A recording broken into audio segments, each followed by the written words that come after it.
Hi, everybody. Welcome to another episode. We're very excited to record this one because we'll be also navigating our own experiences around relationships and breakups. So, I guess let's start with you, Liv. Hello. Do you have any fun, interesting stories to tell? Well, in terms of breakups, I mean, I've had one while I've been overseas traveling, and that was like a long-term relationship, and like we broke up God. in the middle. We broke up in Switzerland, and I was like, wow. I was still staying with his family. Yeah, I was there, and I still had to stay there. I was staying there with his family because we're all quite close. He left, and I still had to stay with his family for about a month or so. So it was, was it a month? No, it can't have been a month. Maybe a couple of weeks or so. It was like a good time because we're traveling, and it was just before the pandemic. Like literally, I found out about the pandemic, and then it was over. So yeah, good times. But anyway, how did you get over it? Or was it, because I feel like there are several types of breakups. The ones that you are like, you're seriously done with it and you can't wait, to be out. And then the ones that you drag, because you can, it's probably over, but you also like have that emotional attachment. I know what you're saying. Yeah. Cause you can, like, I've had breakups in the past where it's just been like, oh yeah, okay, great, bye. But that one was particularly hard. I mean, it definitely was mutual in the end, but it was also just like terrible timing. Like I've got a terrible story for what happened the next day. Do you want to hear that? Yeah, go ahead. I'm very curious. We were in a snow village because I was going snowboarding, and sorry, the dog's out. You're right. Sorry, my partner's just come out in his undies with the dog. Back to bed. Anyway, we were in a snow village. I was off to go snowboarding. We were off to go snowboarding the next day after the breakup. So I was with his brother and sister. I was with him, and it was like I was in a pretty shit mood, but I was still like, oh yeah, happy to be in the snow, and we can still be like mutually like okay with around the family and stuff. So we go snowboarding, and I knocked myself unconscious for the first time in my life. Like I fell off a rail feature thing and like blacked out. I couldn't. Oh my God. And all I remember was like waking up slowly, and his sister was like smacking my collarbones to wake me up, going, Liv, wake up. And all these people were around. I was like, what is going on right now? I know. So, and then I just remember like I kept sitting up and being like, I don't have insurance, and then like lying back down and then getting back up and I don't have insurance. But I did have insurance in the end because past Liv looks after future Liv like that. So anyway, I had to get helicoptered off the mountain, but helicoptered from France back to Switzerland because it was like a mountain that you could go between. Oh my gosh. I know, this sounds so ridiculous. So yeah, we get back to a Swiss hospital. I wake up to a really handsome doctor who was like nearby, and he was saying, oh, I see you're from New Zealand on your file and stuff. And I was like, what? Like, how do you know that? And then I was like, oh, yeah, a little bit handsome. And he's like, it came to the bed to explain that he was a student doctor, but he was able to look after me today. And I was like, oh, yeah, okay. Threw up all over him. No, you threw I threw up all over him. And I had completely forgotten that me and my partner at the time had broken up. So I was in hospital, and I was like, oh, it's okay, such and such will be in here soon, and we can like, sit there and he can comfort me. And then I was messaging his mum on WhatsApp, and I'd seen like the messages the day before, and it was like me saying, oh, look, we've broken up, like something along the lines to show. And I was like, oh my God, that happened. Like, I don't even remember. To this day, I don't remember the conversation that we had the night before. Maybe that was like in in some kind of philosophical kind of way, like, you know, everything happens for a reason, but it's like, was there something said in that conversation that was absolutely that could absolutely ruin me, and the universe was just like, hey, let's wipe that thought, like, oh my gosh. So that's the way I like to think of it anyway. I mean, like, I love funny situations like this. Realistically, it's funny. Like, yeah, it was funny a horrible that you time. say it, but I am sure at the moment it was horrible. It was awful. I was in the most terrible mental state. I had, you know, every time I travel, like, every time in general, I've got, you know, hormonal problems. So I was like bleeding nonstop. Because I've got like a I've got like a problem where, like, when I'm really stressed, I'll just keep bleeding. Like, I won't stop. Sorry, tell me if that's too TMI. But no, not at all. Continue. That, I think that just makes things all the harder to kind of deal with. And I didn't know about that at the time. So I didn't know that it was stress induced. So you'd just keep bleeding and you'd be like, oh my God, like, what's going on? Like, it's and just that must like make that. you physically weak too. I mean, oh yeah, I got, like, even after the head hit, I was having to stay back at the house. I couldn't go snowboarding for the rest of that trip, but I couldn't stop throwing up. Like, the days after, I got really sick, and then I was so depressed at the time, and like, just didn't have.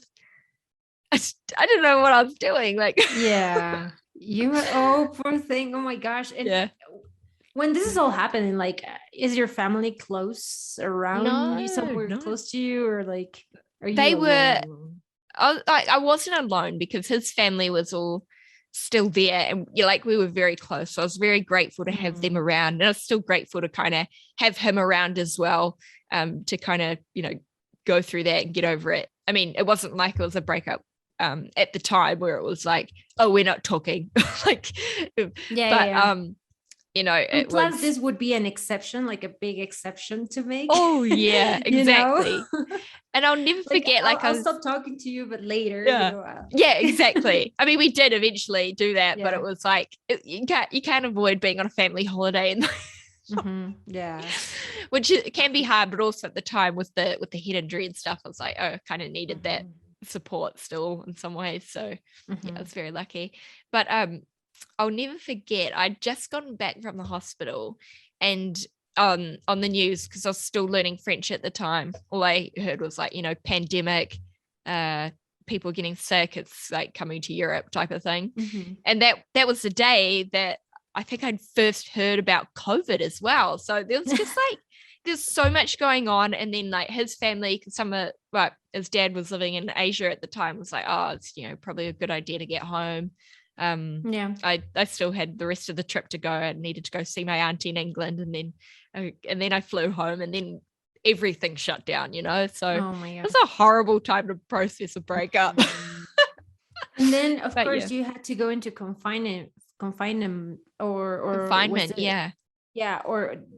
because here in Peru, like, when this was happening, I remember my boyfriend was visiting, you know, from the US. He was here in Peru for the first time. And we were already like seeing the news, you know, like, oh, COVID-19 in China, blah, blah, blah. And he goes, should we be worried? And I was like, I don't know, you know, like, there are all kinds of things happening around the world. And how often do they become a pandemic, you know, like, yeah, exactly. Like that terrible. I never in our lives, you know, at least since I was born, I've never seen anything like this. So I was like, don't worry about it, you know. And next thing you know, the last day he's in Peru, he's leaving, and he's like, I should probably wear my mask just in case, because I don't want to risk being trapped in an airport or something happening. So he left. I remember I dropped him off at the airport. He left wearing his mask, and everybody was looking at him like, so, like, you're exaggerating, like, so dramatic, you know. He lands in the US, and the next day it's like, oh, pandemic, you know, like, airport shutting down. I'm like, oh my God. And everybody was sick, and it was like really, really fast here, you know, like, it's awful. Yeah, I mean, like, did you I mean, did it impact you and your family quite a bit, like at the time? I know obviously it's impacted everyone in some way, shape, or form, but like, yes. At the yeah. beginning, it was like, oh, we'll go into confinement for 2 weeks, and then the 2 weeks turn into three, and then three turn into four, and Yeah. 2 months, 3 months. It was like, all right, that's it. But in Peru, we had a very, very strict mandate when it came to the whole stay at home thing. Yeah. So people could not leave. I think it was horrible for everybody that had to provide for their families and worked in other areas that demands that you leave your house, like merchants and people that live off of like selling food. So I think it was worse for other people, but for me it was fine. But I like, my life was fine, like nothing Yeah. terrible was happening. But I can't imagine like entering like confinement dates, and after a Yeah. breakup. Like, how did you deal with that? It must have been a little depressing. It was. I was in a pretty like average place. So it's like I didn't know how to, because I hadn't been through a breakup like that before. I didn't know how to get over it, or I didn't know like what usually comes next. You know what I mean? Like I feel if I had a breakup now, God forbid it, love my partner, Yeah. Get on very well. But Yeah. if I had a breakup now, I'd know how to deal with it and how to look after myself. But back then I didn't. And especially I was locked up. Well, not locked up. That sounds so dramatic. I was with my grandmother. We were drinking gin and tonic every night. It was a great time. Oh my really. God. We Wait, were was having a this good time. in England? Like you actually? No, sorry, in New Zealand. Like I got back to New Zealand Gotcha. and then we had our big lockdowns. Like it was a couple of Oh, months, I feel like no one was allowed to go to work. yeah. Everyone was like, okay, you stay at home, you order your groceries, or one person from the house goes to get them. Like, it was scary. It was a scary time. But yeah, like I said, I was living with my grandmother who has like a beautiful house. And yeah, we just drank gin and tonics and like wailed about men because she does, she got a divorce from my grandfather when I was quite young. But it's just funny to be able to get that advice from an old person and like get that comfort from an older person as well. Sorry, Nana, I'm not calling you old, but you kind of are. She must be full of advice and like good recommendations. Yeah, exactly. Like. And that's exactly how it feels. And I mean, I just completed my first year of uni.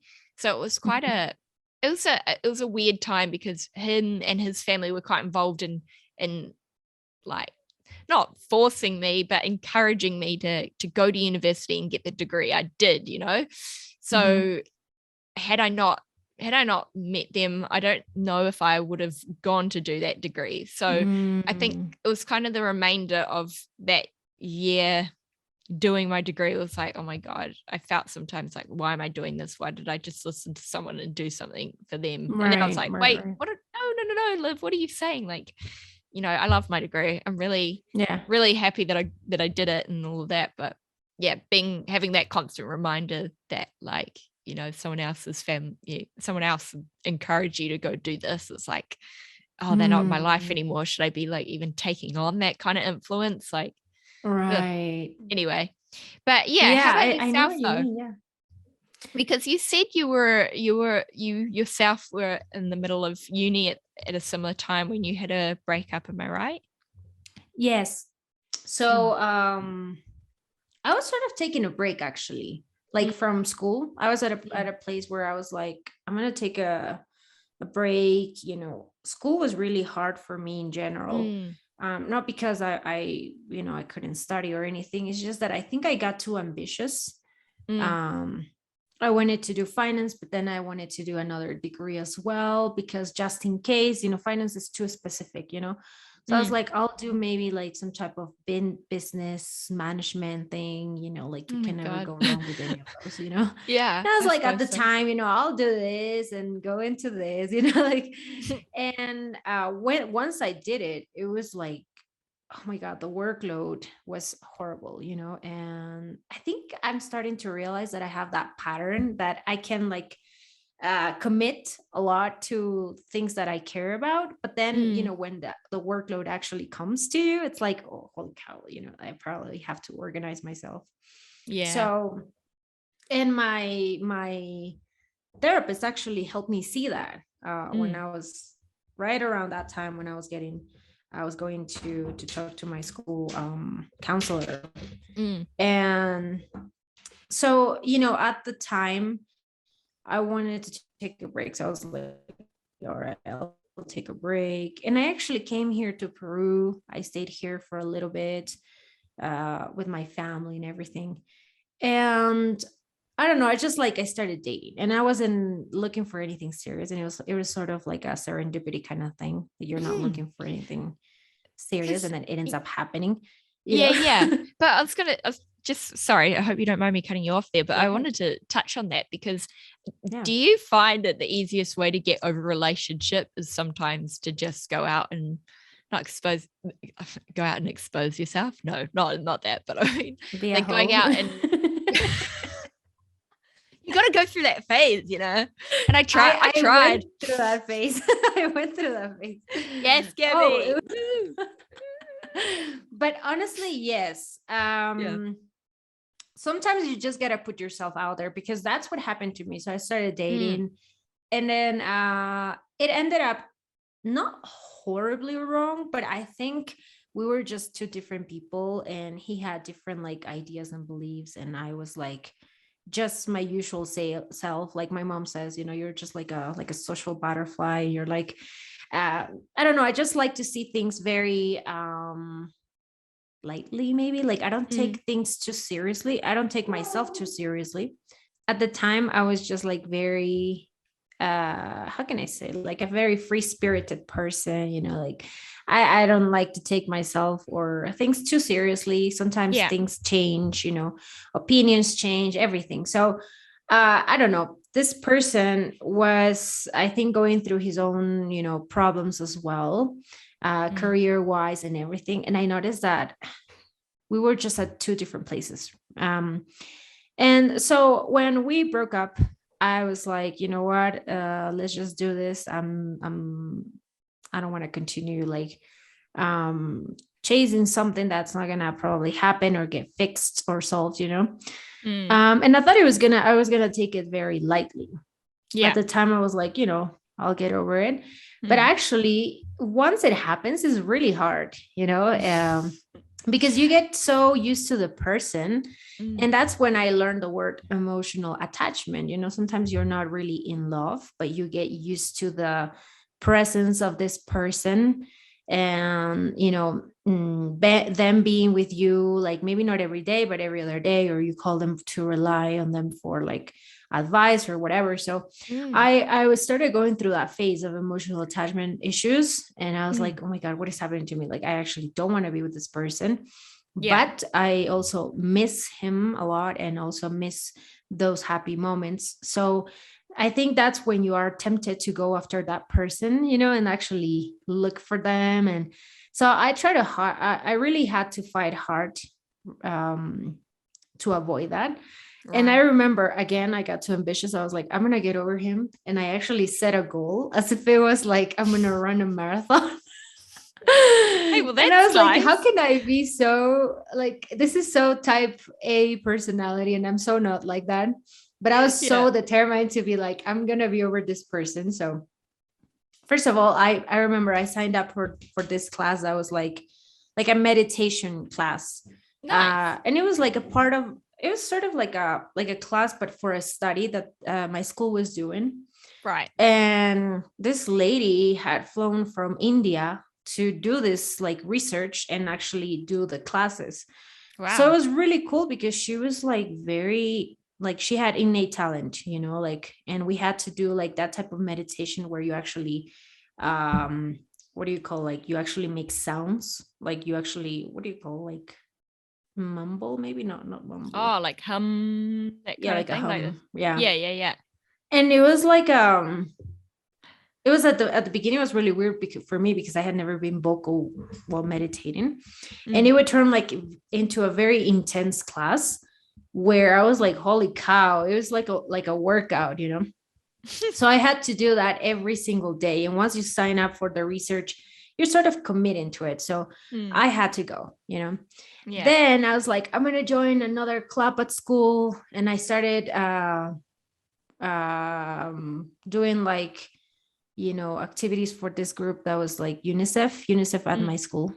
Right. And so I had to help collect money and doing that, and and sort of that occupied my time.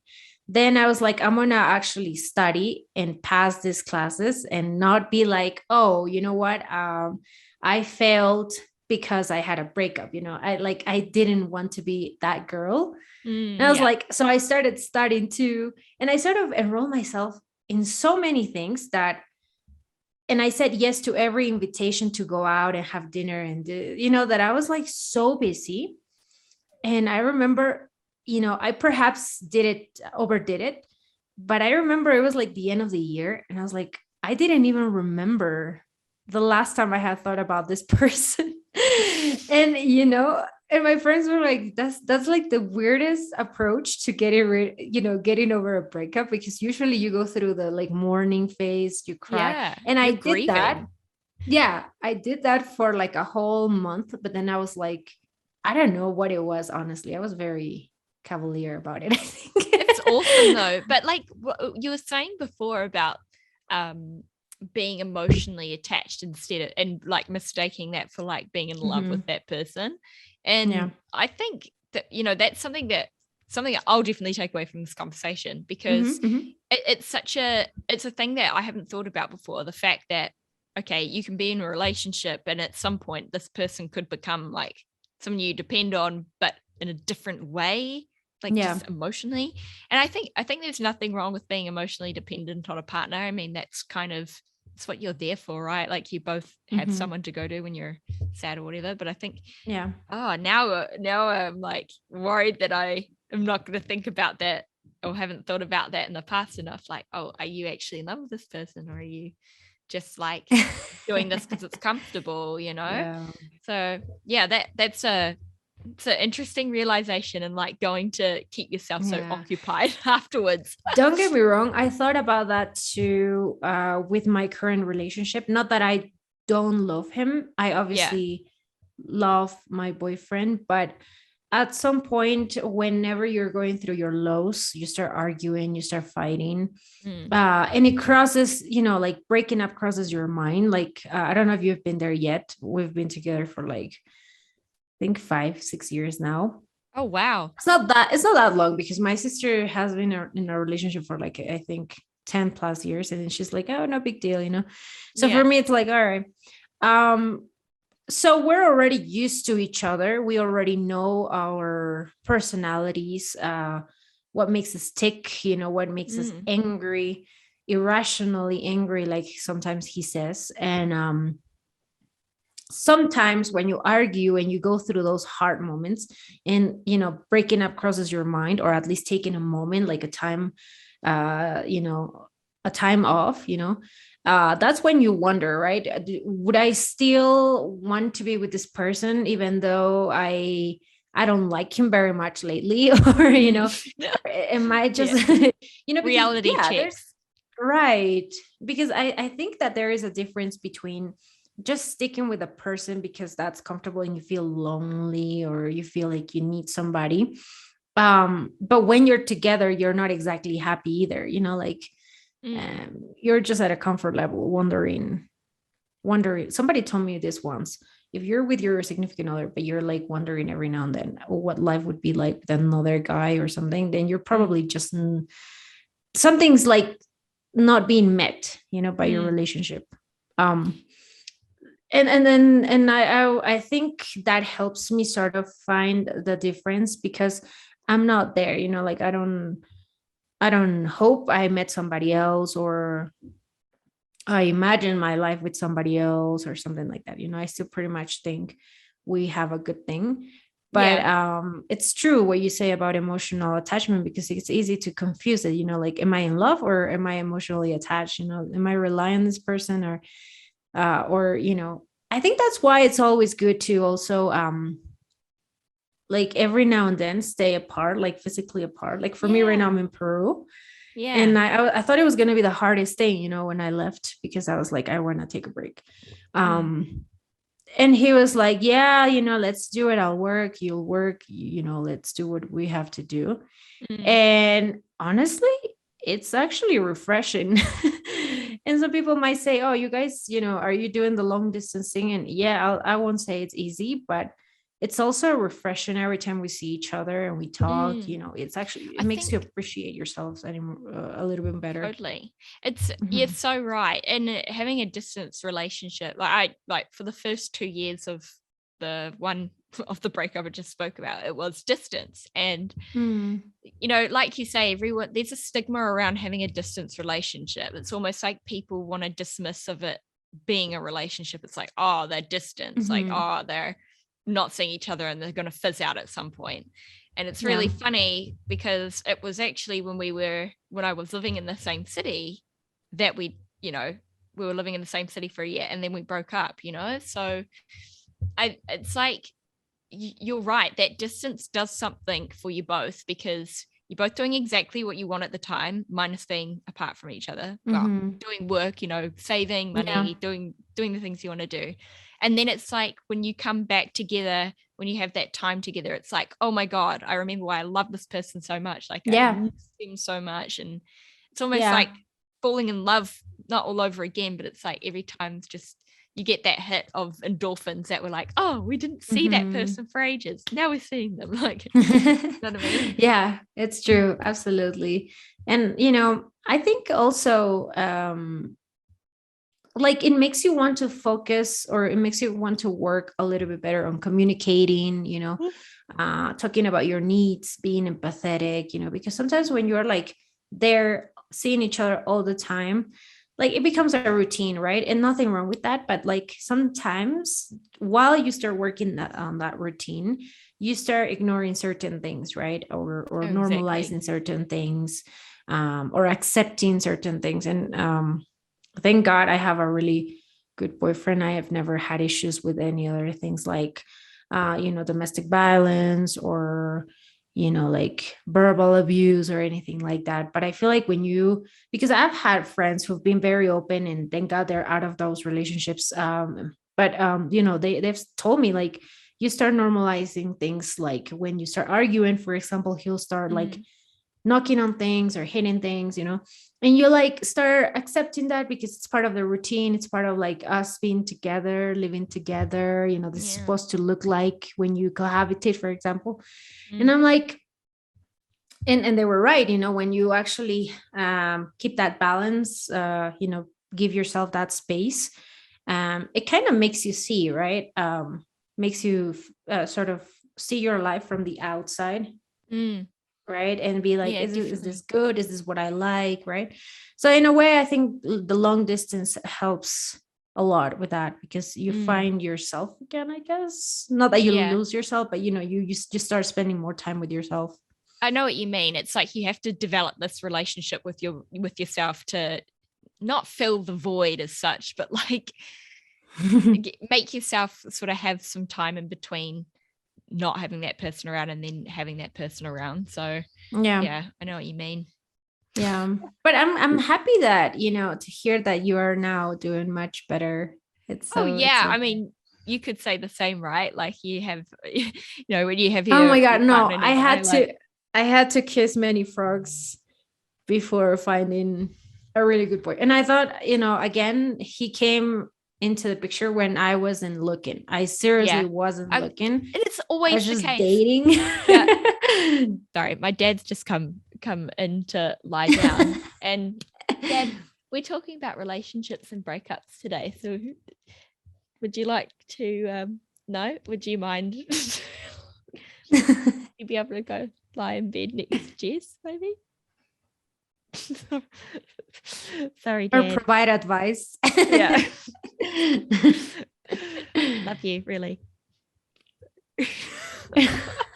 But yeah, because it's family Easter and I'm living at our family holiday. Yeah. Oh yeah. Sorry everybody for that.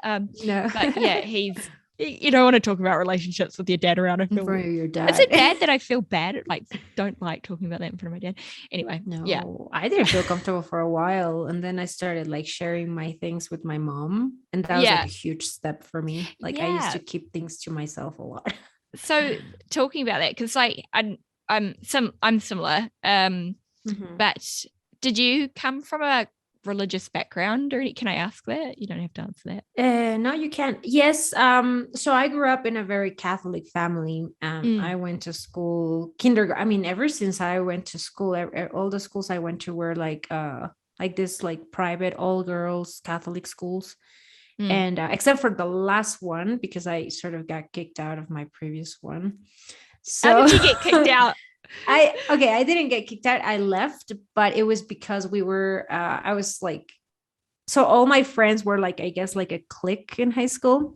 Right. And like they got in a lot of trouble. And now looking back, it's the stupidest things, because here in Peru, everything's like a sin, when it comes to like talking to boys and stuff, like when you're young. God. Yeah. So something happened, like a party or a get together, and there were boys invited. So it was like a big deal. They got in trouble because they were wearing the uniform out of school, outside school. It's the stupidest thing. I swear. I will tell you one day the whole story, but it's like the stupidest thing. Anyway, so somehow word got to the school. The nuns got upset that there was a party with a bunch of 15, 16-year-old boys, in the room. And the girls, some of them, who would wear their uniform anyway to a party, but somebody said that somebody was wearing a uniform. And then somebody created this absurd idea that there were like what did they say? It was like somebody had brought a computer and they were watching porn and like doing hardcore drugs. It was like the stupidest things. I was like, that literally did not happen. Right. But it was just like a small town gossip or whatever. Catastrophizing. It got somehow, it was horrible to hear that there was a party, and the nuns made it into a bigger problem. So all my friends got kicked out of the school. And I sort of left because I was still being attacked while I was in school. Right. And I wasn't with my friends anymore. So I was like being targeted. So my parents were like, oh, we'll take you out, Yeah. And I almost immediately left too. So that's what happened. But anyway, so yes, I come from a religious background. But I wouldn't say I am myself religious. Like I'm very spiritual, but I'm not.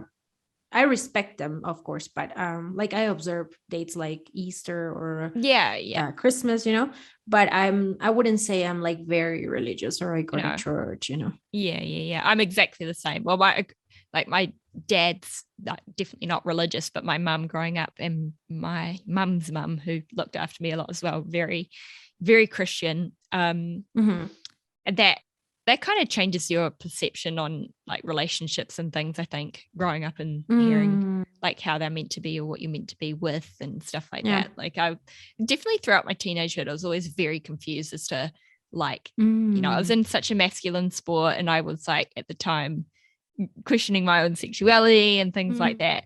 And I think that that's really hard to do and be yourself around and like deciding what relationships you want when you have those kinds of thoughts in the back of your mind of like, oh, well, what will my mum think? What will my nana think of this? But you're saying before how you got to a point where you're able to talk to your mum about the breakups and stuff as opposed to your dad. Yeah. I don't really do it with my dad. I do it with my stepmom and I do it with my mum. Yeah. You'd be surprised how easier it gets as you get older.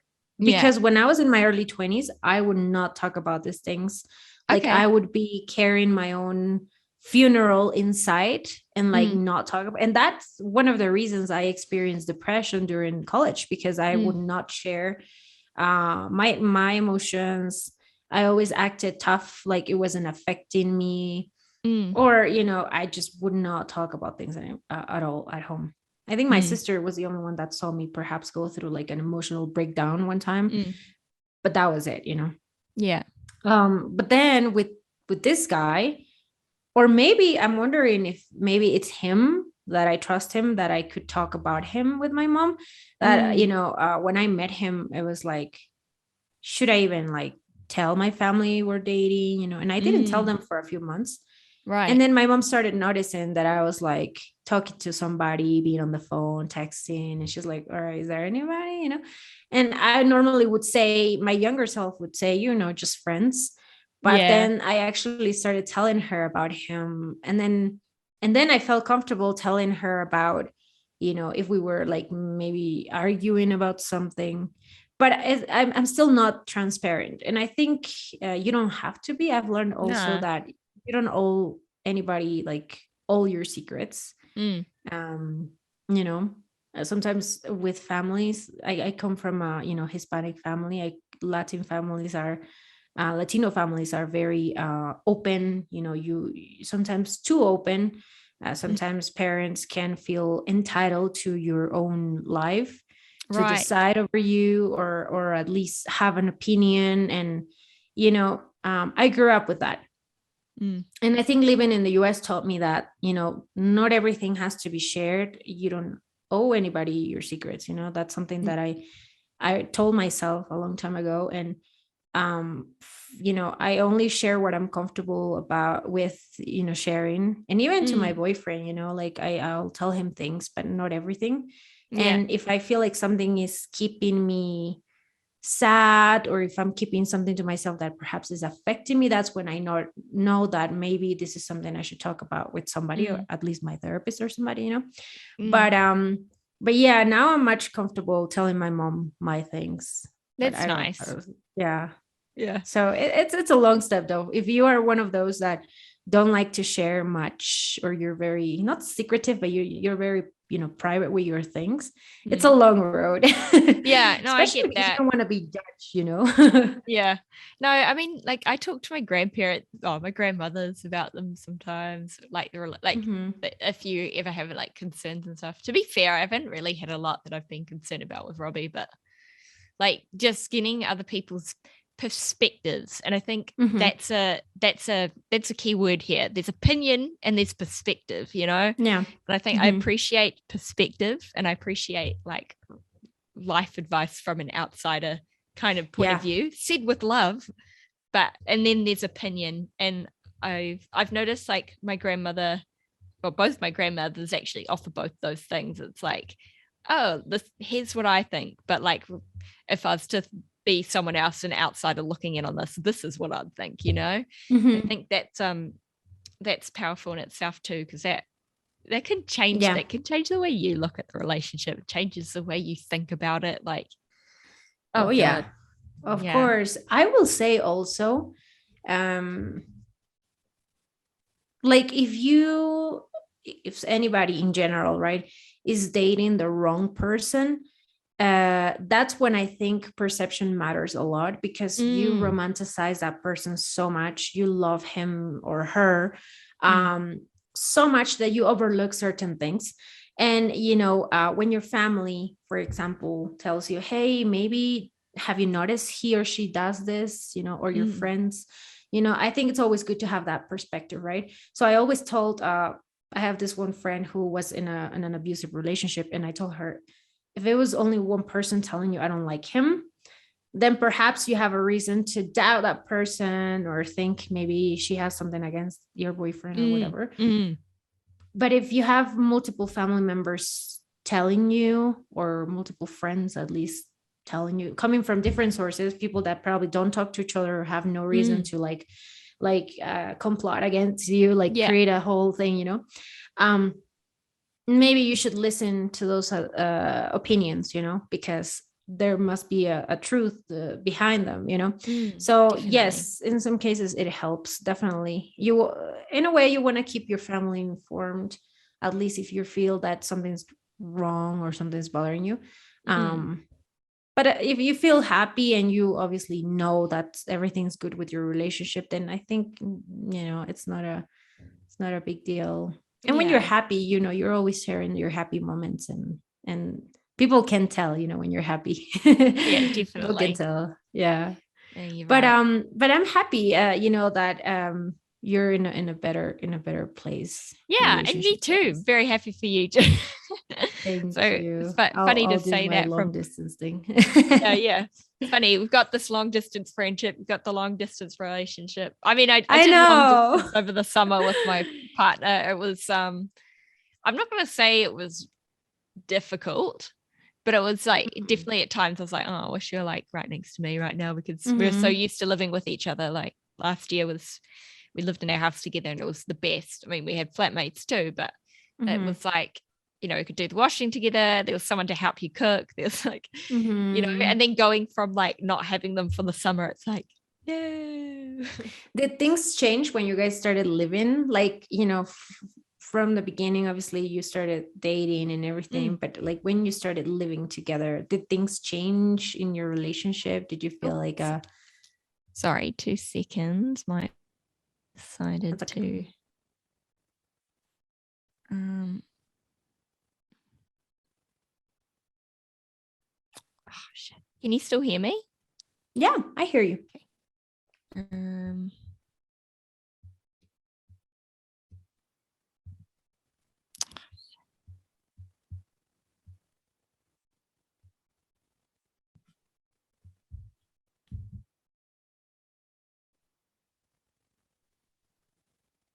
Oh, there you go. Can you still hear me? Yeah, yes. Yes, I hear you. Okay.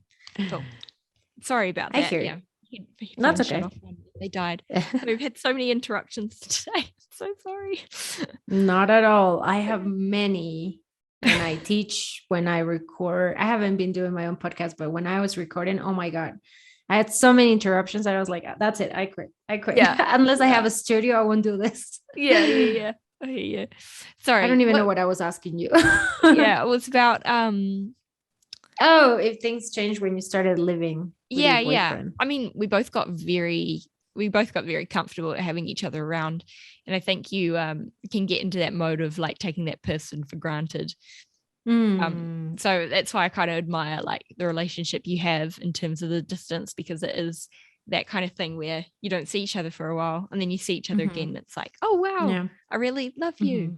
And I mean, I feel like that most of the time. And I think especially over the summer, it was like, oh, this would be really good. I would actually quite like to take a little bit of distance, and we like just get really excited to see each other when we do. And it was really good. Yeah. And I mean, now we're looking at moving overseas and things, and his things that he wants to do in terms of making some money. Like he wants to go on a super yacht and stuff like that. And when you go into that kind of career, you don't see your partner for months at a time. So I think that scares me. But at the same time, like when you're young, you kind of need to do those things to find out who you are and what you like. And so although a selfish part of me doesn't want him to go do that, I'm still like, no, you have to do that. Like if that's on your bucket list, you have to go do that. Like so important. Yeah, it's really hard. You know, when I started dating my boyfriend, his name is Austin, you know, the first year we met, we were both living in the same city, and then he got this offer to work like to do his job at a bigger scale, but it demanded that he travel across the country multiple times, you know, like go on the road basically. And at the time I was like, holy cow, like we're not gonna make it, you know. Like he actually sat me down and he was like, this is what we're gonna do. And he told me, but he didn't ask me, which I thought was offensive at the time, you know. And then I realized that men, not to make this about gender, but like men are more open and like willing to go after their dreams, you know. Even if that means to travel, even if that means to like do whatever, they'll like do it to build their career, you know. So I remember he told me he was gonna do it, and I was like, okay, well, we'll try to make it work, but I don't know how it's gonna go, blah, blah, blah. Next thing you know, I actually started loving the fact that he would like travel 6 months out of the year, 5 sometimes, and then the other 5 he would come, and I'd be like it. I sort of built my own routine around there, you know. When he was in town, we would do the things we like to do, and whenever he was out of town, I would dedicate that extra time to me, to my friends, you know. So it was like a nice balance. And I will say that more than supporting him and like chasing his dreams, it actually helped me a lot, because I was able to just gain time for myself, learn from my own solitude, like socialize with other people, dedicate. I mean, I just did so many things that I was like, it's always good to do that. And, ultimately, if it doesn't work, it's because, I thought that, if it doesn't work out, maybe something else is coming along the way. But it ended up being better than never, Yeah, but So it's like just you going and doing the things that you want to is enough for, you being fulfilling yourself and knowing that, okay, yes, so I love this relationship, and it's quite normal to depend on someone, but knowing that you can do that for yourself too, it's important, right? And I think from what I'm hearing, that was like a time where you were able to really figure that out for yourself, huh? Yeah. And I think that's gonna happen to you as well. If he ends up traveling, I think you're gonna notice that time's gonna help you a lot. Yeah. Sometimes even more than him. He'll be doing his thing, but you're gonna learn also a lot about your own self. What you want. You're gonna think about your career more. So I think talk to Gaby more. I'm positive. Yeah, you can call me. I'll give you tips. Thank you so much. You'll make it. No worry. Be good. Be fine. Yeah. No, it's not a big deal. Honestly, now I think about it and I'm like, people are scared of long distance relationships, but I think, as long as you keep the balance, you're good. You can do it. Yeah, totally. I don't see anything, well, unless you're in the wrong type of relationship, I don't see anything wrong with them. It sounds unless like you're with the wrong person. Exactly. And it becomes like emotionally sort of unstable, on the phone crying every night. But no, it sounds like what you've got is really nice. And nice I won't tell you that you are not going to have any insecurities, or because things have gone through my mind, even your friends will tempt you to think like that. How do you know he's not out there dating other people, like looking up with other people, And I'm like, I don't actually, but for the first time, and I think this came with age, I don't like to say that, but for the first time, I'm like, if he's doing something, like, I'll find out. Yeah. And if I don't, eventually something's going to happen that is going to make me realize, or, whatever. And I'll be like, all right, it was good while it lasted, But in the meantime, I'm not going to like, make my mind sick thinking about that, like, I know you can get torturing myself, because like, how can I find out, Yeah, exactly. Yeah. So at the moment, if I ever find something like that, find out, I'll like obviously, be upset and everything, but then I think I'll be able to let it go, because I'll be like, at least I was honest and you weren't, and I'll make my peace with that, but I don't know. I just like, I'm not that intense as I used to be. When I was younger, I was very intense. I was very like, all for love, I'll die for you, I was like that. Oh my God, you should have seen me when I was like 20, 21. It was like a different person. How things change though, right? Like, I'm sure it'll be the same for me too. I feel very like, I look at my relationship now as very like realistic, like in terms of the boating stuff and things like that, and going overseas and things. Like my previous relationship would have been like, no, like we cannot be apart anymore, like we need to travel. Like you say, just this it's all about love. We got to get married one day, we can't ruin this now, otherwise we'll ruin it for the future. And then you realize, oh wait, the next person's literally like right around the corner. That's something I learned with this past relationship. I was like, holy cow, it really comes when you're focusing on yourself. Really, that's what I decided to do. I was like, you know what, for the first time, I'm gonna actually do things differently. I read somewhere in a book that if you keep doing the same thing over and over and it doesn't give you results, because it's literally not the right thing, not the right I guess method. So I was like, I'll, instead of trying to focus on finding love, I'll actually focus on myself. I started studying better, like focusing on my own school, going on eating healthy, meditating, donating, and then he was there and I was like, where did you come from? Like I was fine. And at one point, I think I resented him a little bit, because I was like, like I was fine and now I love you. And Yeah. if you screw me over, I'm going to be like back to being that, you know? That was my fear for a long time. And then I think during this long distance thing, I learned that, you know, if that happens, I'll be able to like get back on my feet. And I think the distance helped me a little bit with that because, you know, if I were always with him and in touch with him and like, I think I would be more invested in our life together. I think. So yeah, I think the long distance is sort of helping me keep that balance, you know, in case something happens. Yeah, that's nice. So can I know the love story? Yeah. It's actually really, it's not that romantic, you know. People say like, oh, how do you meet somebody that you love so much? Because my friends, you know, they all like see me happy and they're like, wow, you actually, for the first time, you actually have a boyfriend that is worth talking about, and like he cares about your family, about everything, you know. So you say, I'm going to start a podcast, he says go for it, you know. Nice. But I met him really on Tinder. Perfect. And people I told you I was going through my whole phase. I was like, oh, you know, my friend created my Tinder profile, and I was just like texting with people and like not even hooking up. I was just going on dates, talking to several people, like you know, going for dinner, and I don't know, I was just having fun meeting people, you know. And I met him while I was doing that. And when I saw him for the first time, I was like, I honestly took him as like the typical player because he has that look. Like he has tattoos, like you know, like he has like, he looks like my sister told me he looks like a bad boy. Are you sure he's good? You know, like he has that appearance, but I'll say he's much older than I am.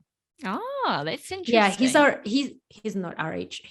How old are you? I actually forgot to ask.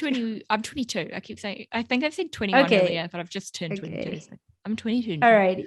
So I just turned 30. So he just turned 30 as well. But you talk to him and even his family tells him that he probably was a soul from the 80s that was reincarnated or something. Cute. You know, because he has like that old, you know, like way of saying things. Yeah. Like an Edward Cullen kind of vibe, you know, like it's really, really funny. But so I met him and I saw him. I was like, you look like the kind of guy that breaks people's hearts, and I'm not gonna mess around with you much. But I still gave him a chance. You know, we talked for a long time just by text, and then he was like, one day, let's just meet up, hang out. I'm not doing anything. And I was like, yeah, me neither. So we sort of met, and that night we just talked forever, and he was actually fun to talk to, you know. And you could tell like he was being his own personality, you know, like not trying to fake or force anything, you know. So I liked that about him. Yeah. And then I was like, all right, let's be friends. So we sort of like started dating very casually, and then weeks turned into months. And then I was like, holy cow, it's been 6 months. I'm still like talking to this guy. And then I noticed that I had stopped sort of going on Tinder. I had stopped talking to people. Like it was pretty much like a relationship. Nice. And at that point we were like, all right, so are we gonna do this? He was like, yeah, let's go for it. Yeah. Cute. But it wasn't even like a very like special, you know, dinner conversation or anything. We were like, let's do it. Yeah, let's go for it, you know? Yeah. And that was it. So that's why I tell my sister, you know, it's not like your typical relationship that like has so many emotional events, you know, like flowers and like do you want to be my girlfriend, you know, those typical steps. It's kind of like actually opposite to that. It was so casual that it turned into a thing, and the thing turned into a long-term relationship, you know. Yeah. And it's so nice. So it feels like there wasn't so much, you didn't put so much pressure on yourselves, like. Yeah. And my mom ended up being right. Sometimes when you don't force things, it's for the better. Sometimes like you actually have a better outcome than when you're forcing things and you want this person to love you and you want to force the plan that you have. Because sometimes women, we have those ideas, you know, by 25, by 30, I want to be doing this. And it's good that you project yourself, but it's also good not to have those expectations and assume that your partner is going to have or, align with those expectations. Exactly. Yeah. So I was like, you know what? Maybe my mom is right. I'll listen to her. And I tried my best not to force this one, not to force him into anything. I gave him like a free, pass to like just be himself and live his life. And the more I did that, the more he came coming back to me, and he was like, holy cow, like I could write a book about this, And yeah, so that's what happened for me. Yeah. Oh, it sounds like a really cute love story. I love that. And like, I mean, I had a bit of a different one. I feel like mine was a bit more cliche and cringy in comparison, but wait, no, tell me. Yeah. Well, but it was still the same in the sense of like this casualness to it and not being so stressed out about, is this going to be a thing or whatever. But we had actually met. We met on this app. We met on WhatsApp? On Zoom. Wait, how? We were both doing uni together, and the pandemic like made all our classes go online.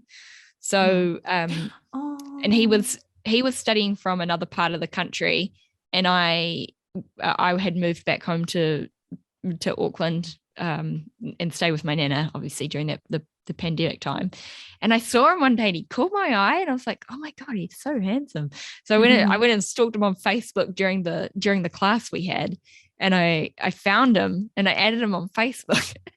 And then he had messaged me back and we just like started having a funny conversation, and we started like just chatting as friends, flirting a bit, but like, still chatting as friends. Like, I don't know, we've got a very distinct sense of humor that I almost feel like not a lot of people understand. Well, once I met all his friends, they were all very similar, but I have a very dry sense of humor at times, and he's very much the same. So, I know for me, humor is everything in the relationship. Yeah. So, yeah. And then one day, because he wasn't very good at talking, like messaging and stuff, and nor was I. I was like, I'm doing my own thing. I'm like listening to music and getting over a breakup. So like, I don't want to can't be bothered with you.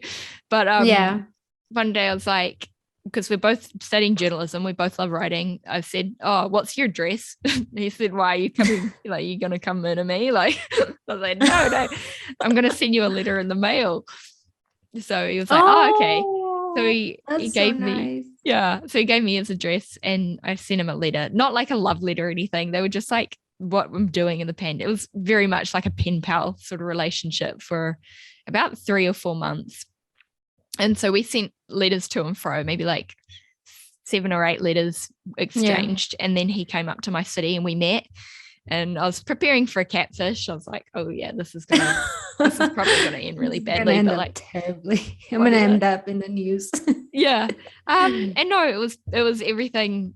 It was everything. It was awesome. And then like the time after that we'd met, we were together. So yeah, it was a long getting together process, but like it was nice and casual and funny. So like you, it's nice to have it that way and just not have that pressure on yourself the whole time. That's so nice though. Yeah. But stories like this are the ones that piss off people a little bit, because there are people out there working really hard to meet their loved ones. I know. It's really hard to find the one. Yeah. And I don't like, I heard the other day, like, how could you expect to meet? Somebody was telling somebody else, and I overheard it. Like, how can you meet somebody or, the love of your life on Tinder? Or I think it was like Bumble or something. Yeah. And I was like, that literally is true, but not for me. Like, there is an exception, like I never thought when I went on Tinder, I never thought I would find a boyfriend there. Yeah. Not even like somebody that would last 6 months, like I literally took it as everybody sees it, like a hookup app, Yeah. And I had no expectations whatsoever. Even when I met him, I was like, I remember for a few weeks, I looked at him and I was like, sometimes I would look at him and be like, I got to be careful because this guy is probably, playing other 5 girls is going to break my heart. Yeah. The way he acts and talks and like, it's like, I just had this misconception and like such a prejudice. It was like a Pride and Prejudice kind of thing, And then, it turned into this thing, and now we're here. So I feel like like you started a pen pal thing, and like now that's like so romantic for this age, because that doesn't happen anymore. But you're right. Like whenever I tell people our story, because I think like a lot of like older people, especially family members, are always like, oh, how'd you meet? Like saying, oh yeah, we wrote letters during the pandemic to each other. It's like just sounds so cringy. How romantic is that? But so, that is romantic, Yeah. So it was fun. Oh, it's really nice. I don't tell anybody. We don't tell anybody we met on Tinder. He's like, well, you better come up with a better story, because met on Instagram. Get so disappointed. People get so disappointed because when they see us together, we're like, I guess we look very much in alignment with each other. Yeah. That they go like, oh, how'd you meet? And they expect this like wonderful story. And we're like, oh, and one time we said, it was just Tinder, and everybody was like, oh, really? And so he goes like, we got to make up a story, because I'm not telling anybody I met you on Tinder. This is like, so do you have like a makeup story? Yeah. Supposedly we met at a party. Oh yeah. Perfect. During Miami Music Week, there's like Lollapalooza, Ultra, those festivals. I don't know those, but they sound very exciting. Like those electronic music. Yes, like EDM festivals. Yeah, EDM. Yeah. So in Miami, there's a festival called Ultra. Yeah. So for like a whole week, the town is all like music, electronic music. Cool. Yeah. And so it's very easy to meet people also, because everybody comes to town. And so we just say we actually met at this time, like 5 years, 6 years ago. Oh wow! Like I remember meeting for not this day, but we met for the first time in person. Yeah, I think 2 or 3 days after Easter. Oh, and I remember telling him, "Oh yeah, my family came over. Like we were talking about this." So it was like somewhere around this time that we actually met. So but see, we don't even have an anniversary. Like I have friends that celebrate every single date as if they were married. Yeah, we don't even have a date. That's okay. We don't even have a date, we don't even like, oh, happy anniversary, nothing. And I think that's what's making it so bizarrely functional. I don't know. I don't even know. It's nice though. It sounds like you both, again, like it's a whole pressure off kind of thing, It sounds so nice. Yeah. We'll see. I'll let you know how it goes. Do so. Then you go, oh my God, if we make it, I'll invite you to the wedding. Yeah. Thank you. And vice versa. Yeah. I mean, God, I could talk to you about like we every time we chat, I feel like we could talk for so much. We could talk forever. I know. I look at the time and I'm like, oh, holy cow. I know. I can hear my siblings in the back room being like, "Can we go out and see if the Easter bunnies come yet?" Oh, wait, how old are they? Oh, sorry. Yeah. So I've got 4 young siblings, and they are 10, 9, 6, and 2. Oh my God. Yeah, so they're all quite. I would love to have a baby sister or brother, because I only have one sister, and she's like only 2 years younger than me. That's so nice though. It's so nice, but I'll tell you, like, oh my God, life with a sister that close to you, it's like, it can be also an argument if you don't get along. I mean, we love each other, but we just argue all the time. It's the funniest relationship. My sister goes like, and she has like such a sarcastic attitude to things. And we just like are always like, yeah.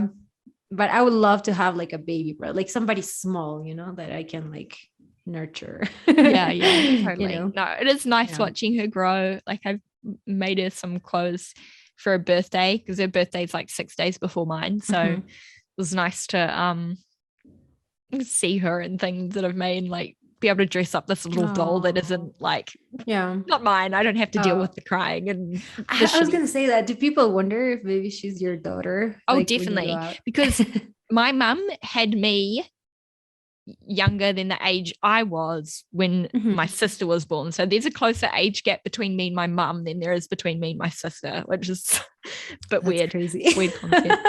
So but it's the same with my parents too. Like my dad is 41, but he does not look 41. He looks like maybe 30, 35, 36 at most. So when we go out, people always mistake us for like, well, not always, but like be like, oh, does your partner want to try this on? Or does your partner like this? And I'm like, it's not my partner, he's my dad. Like, to stop.